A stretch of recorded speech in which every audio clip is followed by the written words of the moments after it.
الحمدللہ وحدہ والصلاۃ والسلام علی من لا نبی بعد اما بعد۔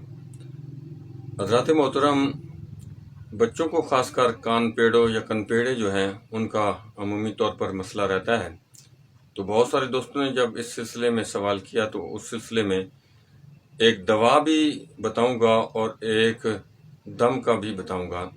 دونوں میں ایک ہی استعمال کرے، دونوں استعمال کر لے، انشاءاللہ جو بچوں میں کن پیڑوں کا مسئلہ ہے وہ دور ہو جائے گا۔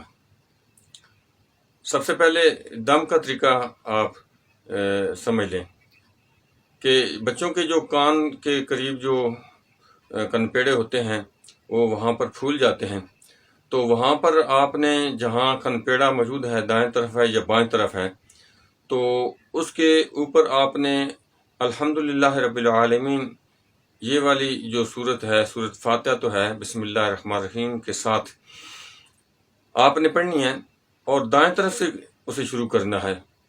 تو جہاں مثلا یہاں کان پیڑا ہے تو یہاں سے دائیں طرف سے شروع کر کے آپ نے الحمدللہ رب العالمین شروع کر کے آخر تک یہاں جب پڑھ لیں گلدارہ بن جائے تو اس کے اوپر ایک کٹ لگا دینا ہے۔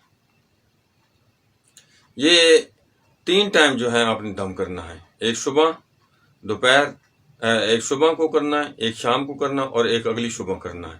3 دم کریں گے تو انشاءاللہ یہ کن پیڑوں کا مسئلہ جو ہے وہ جاتا رہے گا۔ اب آ جاتے ہیں دوا کی طرف۔ تو یہ جو چاول گھر میں موجود ہوتے ہیں، 4-5 چمچ چاول جو ہیں وہ آپ جو گرائنڈ کر لیں، اسے باریک پیس لیں، صفوف بنا لیں۔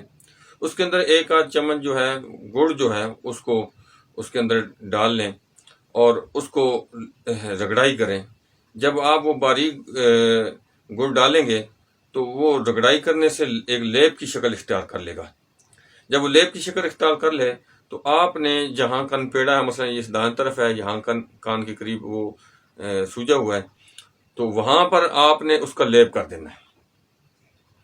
تو یہ 3 دن آپ لیپ کریں گے، یعنی ایک دن آپ نے صبح لیپ کیا تو دوسرے دن پھر شام صبح کو لیپ کریں، پھر تیسرے دن لیپ۔ 3 یا 4 دن کے اندر یہ سارا لیپ لگانے سے، اس دوا کے استعمال سے کان پیڑوں کا مسئلہ ختم ہو جاتا ہے۔ تو اللہ تعالیٰ ہم سب کو جو ہے اس پہ عمل کی توفیق عطا فرمائے اور اللہ تعالیٰ ایسی بیماریوں سے محفوظ فرمائے۔